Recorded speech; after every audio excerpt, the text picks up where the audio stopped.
Students अब हम chapter number 12 discuss करेंगे। चैप्टर नंबर 12 का टाइटल है एप्लीकेशन ऑफ ट्रिग्नोमेट्री और इसमें हम ट्रायंगल्स के सॉल्यूशंस पे बात करेंगे।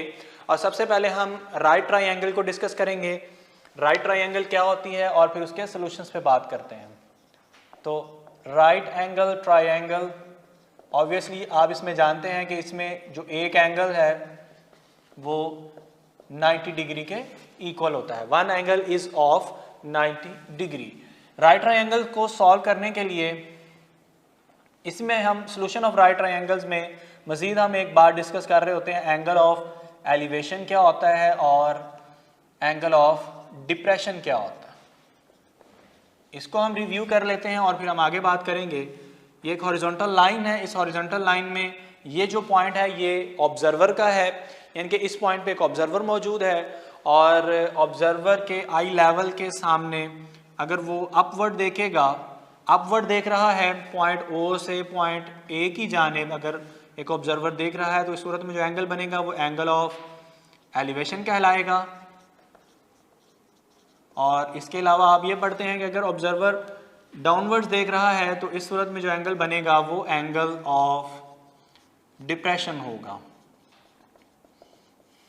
ये पॉइंट बी है और ये पॉइंट सी की तरफ यानी कि डाउनवर्ड्स देखते हुए एंगल ऑफ डिप्रेशन बनेगा। तो स्टूडेंट सबसे पहले तो हम सॉल्यूशन ऑफ राइट ट्रायंगल्स को जो डिस्कस कर रहे हैं, इसमें दो तरह की जो स्पेशल ट्रायंगल्स हैं उसको आप बहुत अच्छे से समझ रहे होंगे। मिसाल के तौर पे जो पहली ट्रायंगल है स्पेशल ट्रायंगल्स में, उस ट्रायंगल की जो रेशो है एंगल्स की, वो उस ट्रायंगल के जो एंगल्स हैं वो 30, 60 और 90 उसके एंगल्स होंगे। और ऑब्वियसली एक एंगल अगर 90 डिग्री का है तो ये राइट ट्रायंगल है। इसमें एक बात तो आप ये याद रखेंगे, जो एंगल्स की रेशो है वो है 1, 2 और 3 और इसके नीचे जो है वो मैं इसके साइड्स की रेशो लिख रहा हूँ, जो कि आपने याद रखना है 1 और ये आ जाएगा स्क्वायर रूट ऑफ 3 और ये आ जाएगी 2। तो ये साइड्स की रेशो है जिसको आप बहुत अच्छे से याद रखेंगे। इनको याद करने से फ़ायदा ये होगा कि जब आप एंटी टेस्ट में क्वेश्चन देखेंगे और आपको फंक्शन वैल्यूज़ कैलकुलेट करना होंगी तो अगर आपको ये स्पेशल रेशो याद होगी तो आप ये वैल्यूज़ आसानी से और जल्दी कैलकुलेट कर लेंगे। हम इसकी प्रैक्टिस करते हैं कि इसको हम क्वेश्चंस में यूज़ कैसे कर रहे होंगे। मिसाल के तौर पे एक राइट ट्रायंगल है, इस राइट ट्रायंगल में अगर ये एंगल इस वर्टेक्स पे अगर एंगल 30 डिग्री का गिवन है और इस 30 डिग्री एंगल के सामने एक साइड गिवन है इसकी वैल्यू है 2, तो आपने स्टूडेंट्स इसमें ये याद रखना है कि 30 डिग्री एंगल से 60 डिग्री के सामने वाली साइड अगर कैलकुलेट करनी है तो आप इसकी रेशो देखें। 30 से 60 की रेशो क्या आ रही है स्क्वायर रूट 3, तो आप इस साइड को स्क्वायर रूट 3 से मल्टीप्लाई कर लिया करेंगे। और इसका रिवर्स प्रोसेस क्या होगा, 60 डिग्री से 30 डिग्री के सामने वाली साइड अगर फाइंड करनी है तो आप स्क्वायर रूट 3 से डिवाइड कर लिया करेंगे। इस बात को मैं यहाँ क्वेश्चन में प्रैक्टिस करके दिखाता हूँ। इस ट्रायंगल की साइड्स को कैलकुलेट करके दिखा रहा हूँ। 30 डिग्री के सामने साइड गिवन है 2 और यहाँ पे एंगल कितना है 60 डिग्री। तो इसके ऑपोजिट साइड कैलकुलेट करने के लिए हम यहाँ ये देख रहे हैं कि हमें स्क्वायर रूट 3 से मल्टीप्लाई करना पड़ेगा, तो ये आ जाएगी 2 स्क्वायर रूट ऑफ 3। अच्छा, दूसरी वाली जो रेशो है वो भी लिख लेते हैं यहाँ और फिर हम दोनों को मिला के बात करेंगे। 30 डिग्री के सामने से 90 डिग्री के सामने जाना है तो 2 से मल्टीप्लाई करना पड़ेगा क्योंकि 30 और 90 में 1:2 गिवन है और इसी तरह से अगर 90 से 30 पे जाना है तो 2 से डिवाइड करना पड़ेगा। इस बात को भी मैं यहाँ क्वेश्चन में यूज़ करके दिखाता हूँ। फॉर एग्जाम्पल 30 डिग्री के सामने वाली साइड है 2, तो यहाँ पे 90 डिग्री आ रहा है, तो 90 डिग्री के ऑपोजिट साइड फाइंड करने के लिए क्या करना पड़ेगा 2 से मल्टीप्लाई करना पड़ेगा, तो ये बन जाएगी 4। चलें एक और क्वेश्चन लेके मैं यही बात फिर से रिकॉल करता हूँ। मिसाल के तौर पे यहाँ पे एंगल आ गया 30 डिग्री और ये साइड है इसकी वैल्यू है 1, तो 30 डिग्री के सामने वाली साइड अगर गिवन है 60 डिग्री के सामने वाली साइड फाइंड करनी है तो क्या करना पड़ेगा, 30 से 60 जाना है तो स्क्वायर रूट 3 से मल्टीप्लाई करें, तो ये आ जाएगा 1 मल्टीप्लाई बाय स्क्वायर रूट 3, तो वही आ गया। इसी तरह से 30 डिग्री के सामने वाली साइड है 1, 90 डिग्री के सामने वाली साइड फाइंड करनी है तो 2 से मल्टीप्लाई कर लें, तो 1 मल्टीप्लाई बाय 2 तो ये 2 आ गया। एक और प्रैक्टिस करते हैं। एक और ट्राइंगल ले लें, यहां पे लिख रहा हूं स्टूडेंट्स, मैं एक ट्राइंगल ले रहा हूं और आपके बार जो मैं एंगल ले रहा हूं वो 60 डिग्री यहां पे ले रहा हूं और 60 डिग्री के ऑपोजिट साइड जो है वो सपोज कर लेते हैं वो 2 के इक्वल है। चले आगे चलते हैं। तो अब हम 60 डिग्री के सामने वाली साइड लिख चुके हैं, 60 डिग्री से हमने 30 डिग्री पे आना है, यानी कि ये 30 डिग्री है, इसके सामने वाली साइड क्या होगी। तो स्टूडेंट्स ये देखें 60 डिग्री से 30 डिग्री के तरफ आना है तो हमें स्क्वायर रूट 3 से डिवाइड करना पड़ेगा। इस नंबर को, इस साइड को स्क्वायर रूट 3 से डिवाइड करना पड़ेगा। ये 30 के ऑपोजिट साइड आ गई। अब 90 के ऑपोजिट साइड निकालने के लिए हमें 30 के ऑपोजिट साइड की हेल्प चाहिए होती है। यहाँ पे देख लें 30 के ऑपोजिट साइड 90 के सामने वाली साइड डिफाइन करना हो तो 2 से मल्टीप्लाई कर लें। तो 30 के सामने वाली साइड ये है 2 ओवर स्क्वायर रूट 3, इसको 2 से मल्टीप्लाई करेंगे तो ये वैल्यू आ जाएगी 4 ओवर स्क्वायर रूट ऑफ 3। तो इस तरह से हम ये तीनों अननोन साइड्स कैलकुलेट कर लिया करेंगे। एक और स्पेशल ट्राइंगल है, अब हम उसको डिस्कस कर लेते हैं। और उस ट्राइंगल में जो एंगल्स होंगे वो इस तरह से होंगे 45, 45 और 90। इसको हम राइट आइसोसेलेस ट्राइंगल भी कहेंगे क्योंकि इसमें दो एंगल सेम हैं और इन दो एंगल्स के सामने वाली साइड्स भी सेम होंगी। तो इस ट्राइंगल को राइट आइसोसेलेस कहेंगे। एक बात इसमें ये याद रखेंगे कि जो एंगल्स की रेशो है, रेशो बिटवीन एंगल्स वो है 1, 1, 2 और जो साइड्स की रेशो है वो आएगी 1, 1 और स्क्वायर रूट ऑफ 2। इस बात को फिर से हम यहाँ लिख के प्रैक्टिस करते हैं। हम एक ट्राइंगल बना लेते हैं और इसमें ये एंगल 45 है और 45 के जो ऑपोजिट साइड है लेट्स सपोज उसकी वैल्यू स्क्वायर रूट ऑफ उसकी वैल्यू हमने 3 ली हुई है। तो अब मैं इसको यहाँ पे यूज़ करना सिखाता हूँ। जैसा कि 45 के सामने वाली साइड गिवन हो, 90 के ऑपोजिट साइड फाइंड करनी हो, तो 45 और 90 में रेशो आ रही है 1 इंटू स्क्वायर रूट 2, तो मल्टीप्लाई कर लें स्क्वायर रूट 2 से। और अगर रिवर्स आना हो तो स्क्वायर रूट 2 से डिवाइड कर लें। इसमें ये एक ही रूल चलता है 45 से 90 वाला, और 45 और 45 वाली तो साइड सेम रहेंगी। अब देखिए स्टूडेंट्स, ये 45 के सामने वाली साइड है, ये भी 45 है तो ये भी 3 होगी। ये वाली फाइंड करनी है तो क्या करना चाहिए, स्क्वायर रूट 2 से मल्टीप्लाई करना चाहिए। तो ये देखें ये आ जाएगी 3 स्क्वायर रूट 2। इसी तरह से अगर मैं इसमें जो रिवर्स मेथड है वो अगर आपको बताऊं, जैसा कि 90 डिग्री, ये 45 डिग्री, ये 45 डिग्री, तो 90 डिग्री के ऑपोजिट साइड जो है वो गिवन है दैट इज इक्वल टू 2। तो 45 के सामने वाली साइड निकालनी तो क्या करना पड़ेगा, 90 से 45 आना है तो स्क्वायर रूट 2 से डिवाइड कर लें। तो 2 को स्क्वायर रूट 2 से डिवाइड कर लें, ये आ जाएगा 2 ओवर स्क्वायर रूट 2 और ये भी 2 ओवर स्क्वायर रूट 2 और इसको सिंप्लीफाइड फॉर्म में जस्ट स्क्वायर रूट 2 भी लिखा जा सकता है। तो राइट ट्राइंगल्स में अब हम चलें कुछ क्वेश्चंस ले लेते हैं और उन क्वेश्चंस पे हम ये स्पेशल ट्राइंगल्स को सॉल्व करना सीखते हैं। क्वेश्चन यहाँ लिख रहा हूँ। इस एक क्वेश्चन में आपने इन ट्राइंगल्स को सॉल्व करना सीखना है। 2 men are standing on the opposite side of a 100 meter high tower। 2 person हैं, वो एक 100 मीटर हाई टावर के ऑपोजिट साइड पे खड़े हैं और इन दोनों के दरमियान जो इनका जो एंगल ऑफ एलिवेशन है, their angle of elevation with top of tower is 60 degree and 30 degree respectively। हमने इन दोनों मैन के बिटवीन डिस्टेंस कैलकुलेट करना है। So the distance between man is, options हैं 100 over square root 3, beta option है 300 over square root 3, Charlie option है 400 over square root 3, delta option है 200 into square root of 3। तो इस स्टेटमेंट को पढ़ते हुए आपने पहले तो एक ट्राइंगल बनानी है और उस ट्राइंगल पे जो जो साइड्स हमें गिवन है या जो डाटा हमें गिवन है उसको लेबल करना होता है। तो यहाँ एक 100 मीटर हाई टावर सपोज कर लेते हैं और इसके दोनों साइड्स पे ये पॉइंट ए और ये एक पॉइंट ले लेते हैं पॉइंट बी। इन दो पॉइंट्स पे दो मैन हैं, उन मैन का इस टावर के टॉप के साथ एंगल गिवन है। पहले के केस में 60 डिग्री है और सपोज कर लेते हैं ये वाला एंगल जो है वो 30 डिग्री के इक्वल आ रहा है। मज़ीद इसमें जो टावर है जिसकी हाइट वो 100 है, वो हमें क्वेश्चन में गिवन है। इसको x कह दें, इसको y कह दें, तो स्टूडेंट्स हमने x प्लस वाई असल में कैलकुलेट करना है। तो इन्हीं स्पेशल ट्राइंगल्स की हेल्प से मैं x और y की वैल्यू फाइंड करने जा रहा हूँ। आपने इसको बहुत अच्छे से समझना है। ये जो टावर की बेस पे जो एंगल बन रहा होगा वो 90 डिग्री का होगा। सबसे पहले मैं इस ट्राइंगल को डिस्कस करता हूँ, AC और D। ट्राइंगल ACD ये स्पेशल ट्राइंगल है। अगेन 60, 30 और 90 वाली रेशो इसमें आ रही है।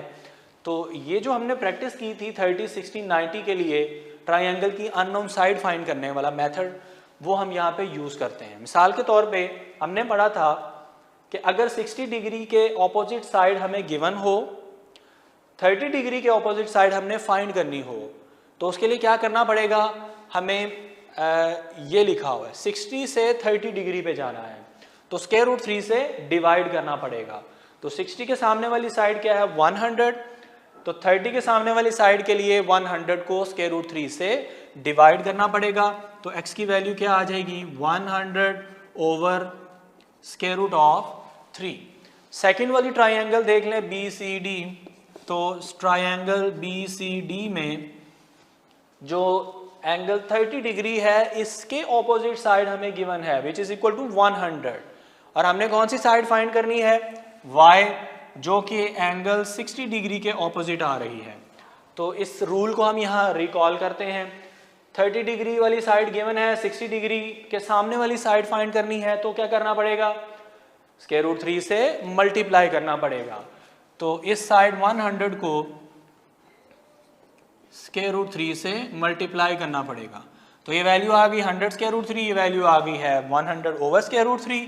आपने x प्लस वाई की वैल्यू फाइंड करना थी, तो इन दोनों को सॉल्व कर लेंगे। 100 over square root 3 plus 100 into square root 3, LCM लेना पड़ेगा। एलसीएम आएगा स्क्वायर रूट 3, ये आएगा 100 प्लस 100 इंटू 3, ये 300 प्लस 100 हो जाएगा, जो कि टोटल 400 बनेगा। तो 400 ओवर स्क्वायर रूट 3 जो है वो हमारा राइट आंसर बन जाएगा।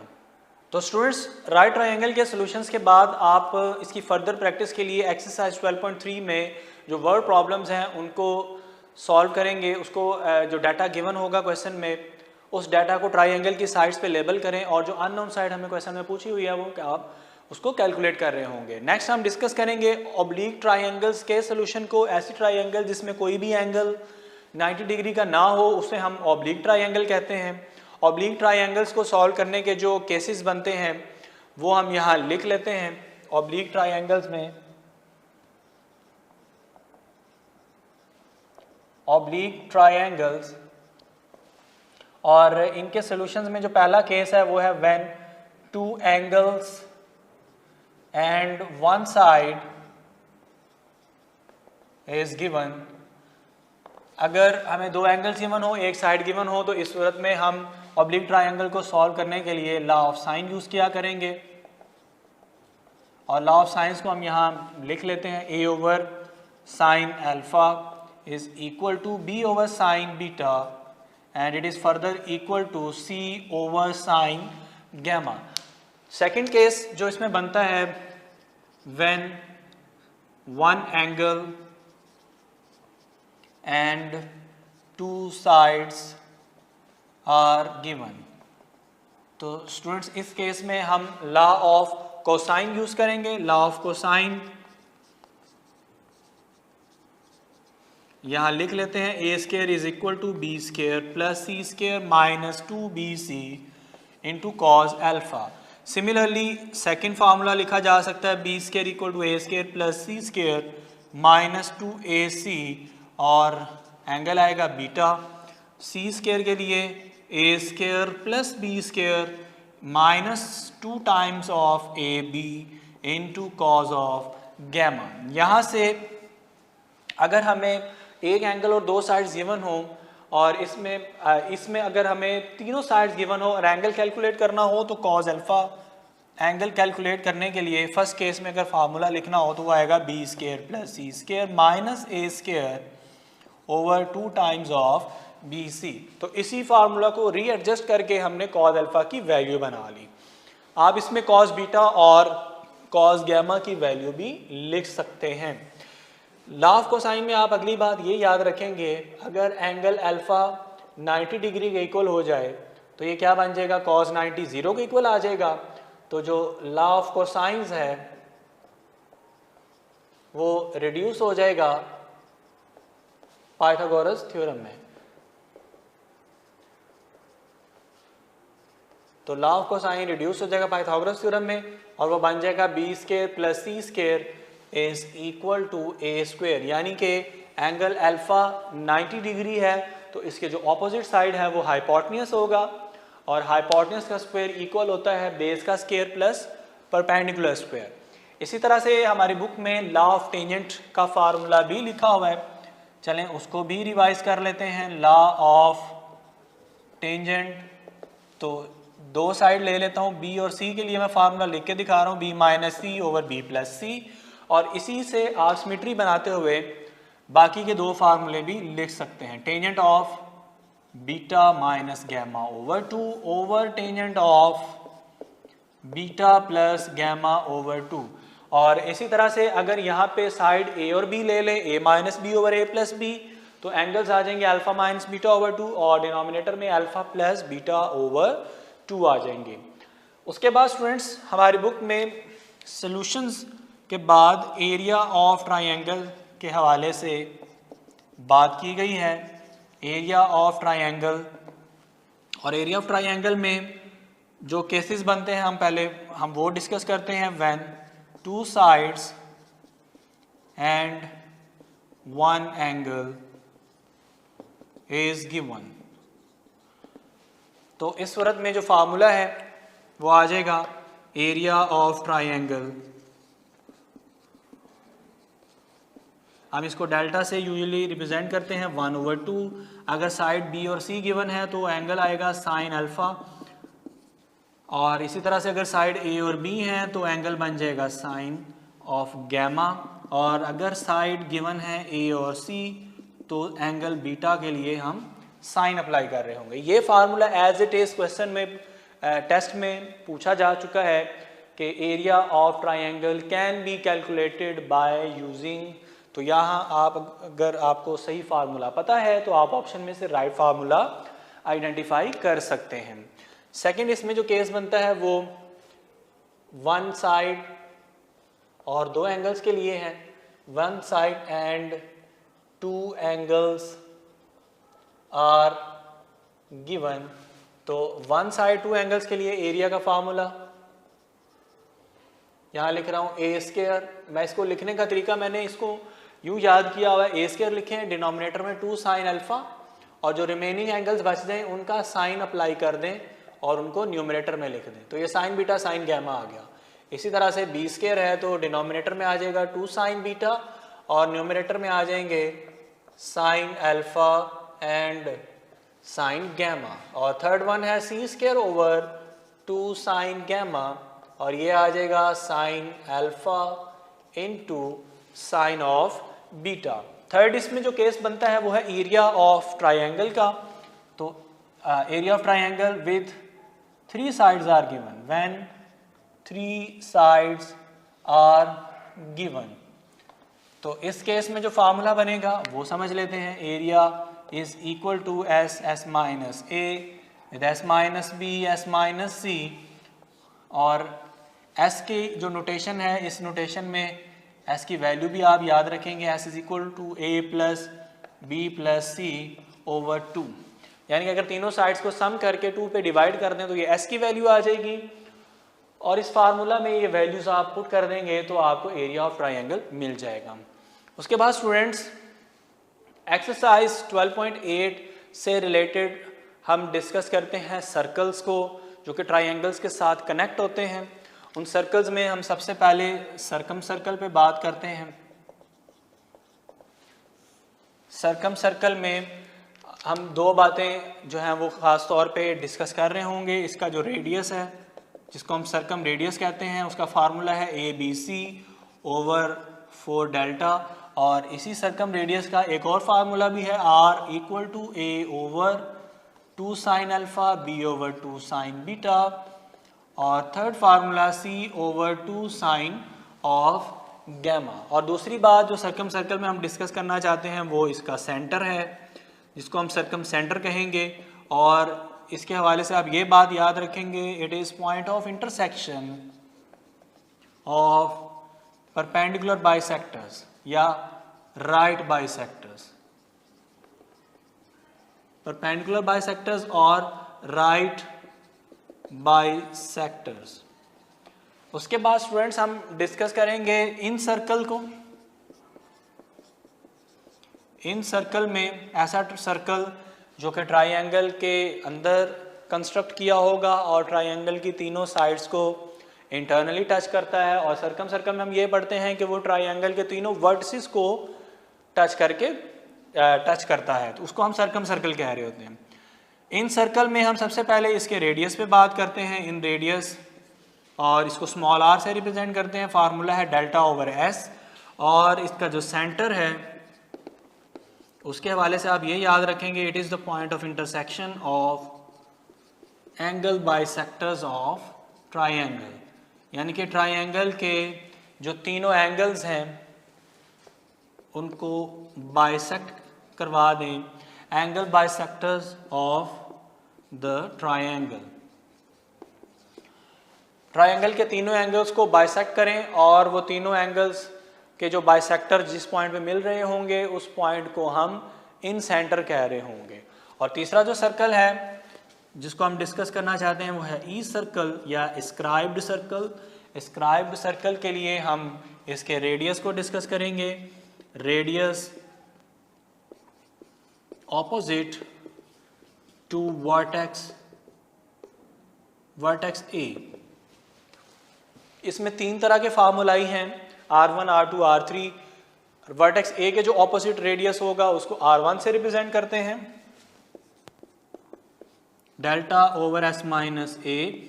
इसी तरह से वर्टेक्स बी के जो ऑपोजिट रेडियस होगा उसको R2 से रिप्रेजेंट करते हैं, delta over S minus B. और जो R3 यानी कि वर्टेक्स सी के ऑपोजिट रेडियस होगा उसको हमने पढ़ा था डेल्टा ओवर S माइनस सी के। नेक्स्ट हम सर्कम सर्कल और इन सर्कल के हवाले से एक आध क्वेश्चन डिस्कस करते हैं, जिसमें पहला क्वेश्चन है, if the sides of triangle are, if the sides of triangle are 6, 8 and 10, then the area of in circle is। तो एक ट्राइंगल गिवन है जिसकी साइड्स गिवन है और हमने इन सर्कल का एरिया फाइंड करना है। तो सबसे पहली बात तो ये कि एरिया और सर्कल का फार्मूला क्या होता है, पाई आर स्क्वायर, और मज़ीद इसमें r की वैल्यू क्या होगी, डेल्टा ओवर s, क्योंकि ये इन सर्कल है और इन सर्कल में स्मॉल r का फार्मूला हमने डेल्टा ओवर s पढ़ा था। तीनों साइड्स गिवन है तो हम यहाँ से डेल्टा कैलकुलेट कर सकते हैं। उसके लिए सबसे पहले तो हमें s चाहिए। s के लिए फार्मूला था a plus B plus C over 2। तो यहाँ पे साइड्स हैं 6 प्लस 8 प्लस 10 ओवर 2, तो ये 24 ओवर 2 यानी कि 12 आ जाएगा। अब मैं डेल्टा कैलकुलेट करने जा रहा हूँ, तो ये आएगा s यानी कि 12 into 12 minus 6 into 12 minus 8 into 12 minus 10, और ये होल स्क्वायर रूट आ जाएगा। इसको सिंप्लीफाई कर लेते हैं, तो ये आएगा स्क्वायर रूट ऑफ 12, 6, 4 और ये 2 आ गया। मज़ीद इसको सिंप्लीफाई करने के लिए 12 को लिख सकते हैं 3 इंटू 4, 6 को लिख सकते हैं 3 इंटू 2, 4 का स्क्वायर रूट हमें वैसे ही पता है, वो हम बाहर लिख लेंगे ब्रैकेट के बाहर, तो वो 2 आ जाएगा। और जो रिमेनिंग टर्म्स थी उसको हमने ब्रेक करके लिख दिया। अब स्टूडेंट्स आप यहाँ पे देख सकते हैं 3 भी 2 दफ़ा आ रहा है, ये भी स्क्वायर रूट से बाहर आ जाएगा। ये 2 भी 2 दफ़ा आ रहा है, ये भी स्क्वायर रूट से बाहर आ जाएगा। और 4 का स्क्वायर रूट क्या होता है, ये 2 होता है। इसको सिंप्लीफाई कर लें, 2 3 ज़ा 6, 6 2 ज़ा 12, 2 ज़ा 24। तो डेल्टा की वैल्यू आ गई 24, एस की वैल्यू गिवन है 12, तो यहाँ से हमें रेडियस मिल जाएगा। तो आर की वैल्यू आ जाएगी डेल्टा ओवर एस, डेल्टा की वैल्यू आ गई 24, एस की वैल्यू 12, तो ये 2 बन जाएगा। एरिया ऑफ सर्कल ये आ जाएगा पाई आर स्क्वायर इनके pi into 2 square which is equal to 4 pi. Next question देखिएगा, अब हम साइड्स ऑफ ट्राइंगल ले लेते हैं 3, 4, 5। The sides of triangle are 3, 4 and 5, then the area of circumcircle will be, तो सर्कम सर्कल के एरिया का फार्मूला वो भी पाई आर स्क्वायर होगा। जो डिफरेंस आएगा वो ये होगा कि सर्कम सर्कल का जो रेडियस है वो कैपिटल आर के इक्वल होता है, पाई आर स्क्वायर आ गया एरिया, और कैपिटल आर का फार्मूला आएगा A B C over 4 delta. यहाँ पे ए बी और सी की वैल्यूज गिवन है, वो यहाँ पुट कर लेंगे, लेकिन उससे पहले हमें डेल्टा कैलकुलेट करना है। डेल्टा के लिए फार्मूला था S into S minus A, S minus B and S minus C and whole square root. अब एस कैलकुलेट करना चाहते हैं तो ये आएगा 3 + 4 + 5 ओवर 2, 8 + 4 12 ओवर 2, ये 6 आ गया। सो डेल्टा की वैल्यू आ जाएगी 6 into 6 minus 3 into 6 minus 4 into 6 minus 5, square root ले लें, ये 6 आ गया, ये 3 आ गया, ये 2 आ गया और ये 1 आ गया, ये 36 बनता है। 36 का स्क्वायर रूट जो है वो 6 के इक्वल आएगा, यहाँ से डेल्टा मिल गया। अब हम कैपिटल आर की वैल्यू फाइंड कर सकते हैं। So capital R is equal to A B C 3 into 4 into 5 over 4 into delta की वैल्यू आ गई 6। इसको सिंप्लीफाई कर लेंगे, 4 और 3 12, और ये 4 कैंसिल करेंगे, 3 2 से कैंसिल करें तो ये 5 ओवर 2 बनता है। और स्टूडेंट्स में एरिया ऑफ सर्कम सर्कल बताना चाहते हैं तो ये आएगा area is equal to pi into capital R square. तो कैपिटल आर की वैल्यू है 5 ओवर 2, ये इसका स्क्वायर ले लें, ये आएगा 25 पाई ओवर 4, तो ये एरिया ऑफ सर्कम सर्कल बन जाएगा। इसके अलावा स्टूडेंट्स हमारी बुक में हाफ एंगल फार्मूला ही लिखे हुए हैं। ट्रिग्नोमेट्रिक फंक्शन साइन का हाफ एंगल फार्मूला लिखा हुआ है, कॉस के लिए लिखा हुआ है, टेंजेंट के लिए, और फिर इन तीनों के जो रेसिप्रोकल्स हैं उनके भी फार्मूला ही लिखे हुए हैं। वो एक्सरसाइज 12.8 में यूज़ होते हैं, वो फार्मूला ही आप याद रखेंगे। और एक्सरसाइज 12.8 में एक इम्पॉर्टेंट रिजल्ट है, एक स्पेशल ट्राइंगल को डिस्कस किया गया है जिसको हम यहाँ लिख के बात करते हैं इक्विलेटरल ट्राइंगल। इक्विलेटरल ट्राइंगल के लिए कुछ पॉइंट्स हम यहाँ लिख लेते हैं, वो आप याद रखेंगे। एक बात तो इसमें आप ये याद रखेंगे कि इसमें इक्विलेटरल ट्राइंगल में जो रेशो है स्मॉल आर यानी कि इन रेडियस, कैपिटल आर यानी कि सर्कम रेडियस, और R1 यानी कि ई रेडियस, इनमें जो रेशो होती है वो 1 2 3 होती है। एक तो ये आप रेशो याद रखेंगे, दूसरा आप इक्विलेटरल ट्राइंगल का एरिया, उसका फार्मूला याद रखेंगे। So area of equilateral triangle वो इक्वल होगा स्क्वायर रूट 3 ओवर 4 इंटू ए स्क्वायर, और ए इसमें क्या होगा, ए वो साइड होगी जो कि आपको क्वेश्चन में गिवन होगी। आप समझ सकते हैं कि इक्विलेटरल ट्राइंगल है तो तीनों साइड्स इक्वल होंगी, तो अगर हमें कोई सी एक साइड पता हो तो हम इक्विलेटरल ट्राइंगल का एरिया फाइंड कर सकते हैं। दूसरी बात जो आप ख़ास तौर पे याद रखेंगे वो इक्विलेटरल ट्राइंगल में इन रेडियस की जो रेशो है वो है, और इसमें ये बात आप यूं भी याद रखेंगे अगर ट्राइंगल इक्विलेटरल ना हो तो तब ये रेशो होल्ड नहीं करेगी। ये रेशो डायरेक्टली लिंक करती है इक्विलेटरल ट्राइंगल की रेडियाई के बिटवीन।